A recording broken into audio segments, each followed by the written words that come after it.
after years of sucking her thumb. Stacy and I are less than 3 years apart and have always been close.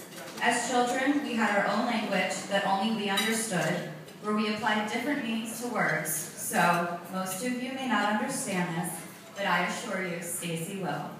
Stacy, you look absolutely evil tonight.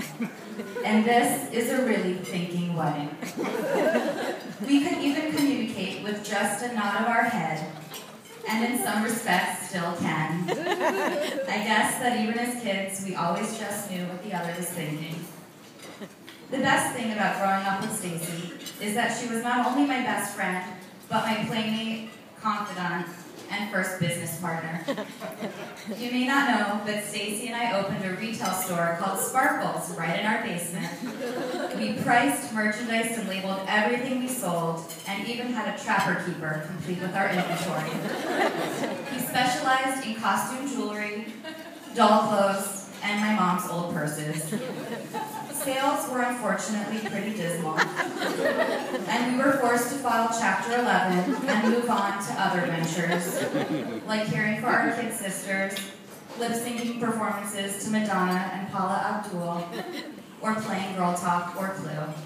Wow, we really were 80s cliches. Alright, take it. As children, Stacy always wanted to be like me. She always had to copy what I was wearing, what my friends and I were doing, typical little sister stuff. As we grew up, it was me who admired her so much.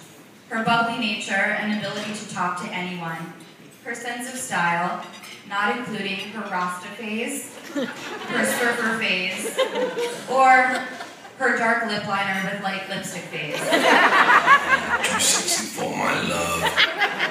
I admired her wisdom when I was the one who needed advice. To me, a sister will always have your best interest at heart and always put you first. A sister is someone you know you can trust above everyone else. I feel so lucky to have Stacy to have taught me that. Stacy has also adopted my husband David as her big bro, which I love.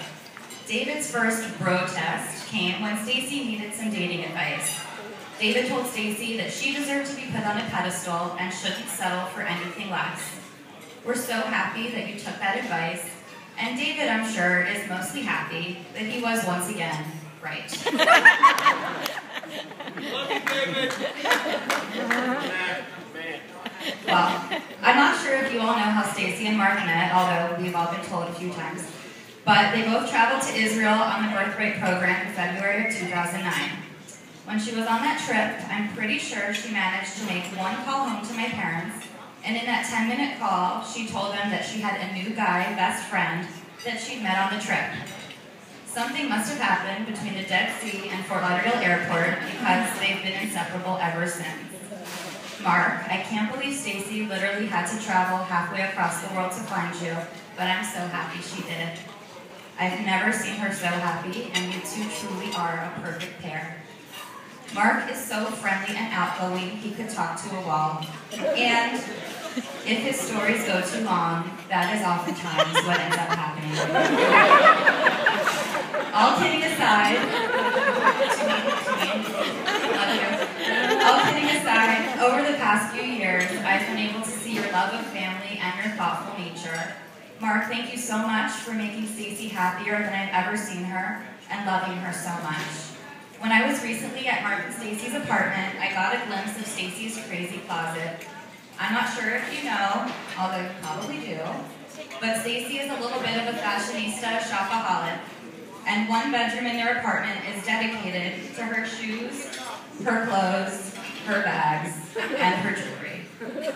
If there was a Betty Ford for shopping, it would be named the Stacy Hammerschmidt Clinic.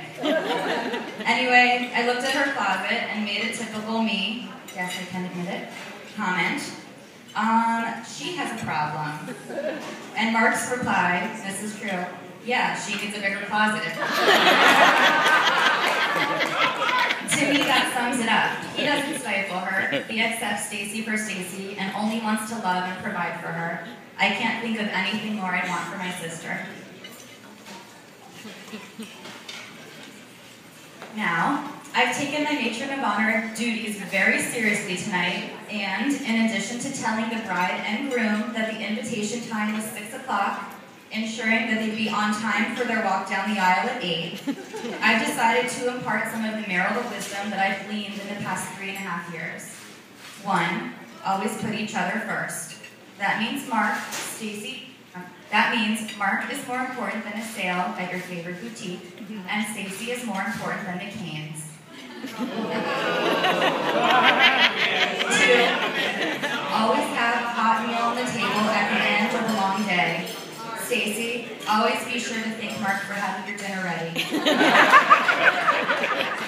Stacy, prepare yourself to be second only to a national football or basketball championship. Oh, never mind. Mark is a Canes fan. That's not going to happen.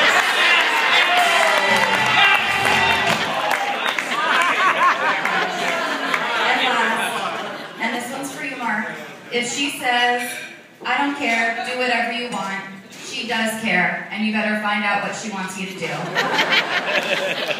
Today we celebrate everything you found in each other, a best friend and a partner for life. Please raise your glasses to the new Mr. and Mrs. Hammerschmidt. I love you both. When the world seems to shine like it had too much wine, that's all it is. Bells will ring, ting-a-ling-a-ling, ting-a-ling-a-ling, and you'll sing the better. Hearts will play, tippy-tippy-tay, tippy-tippy-tay, like a game. I just want to say we've got 5. 5. For all the Gator fans, we got 5.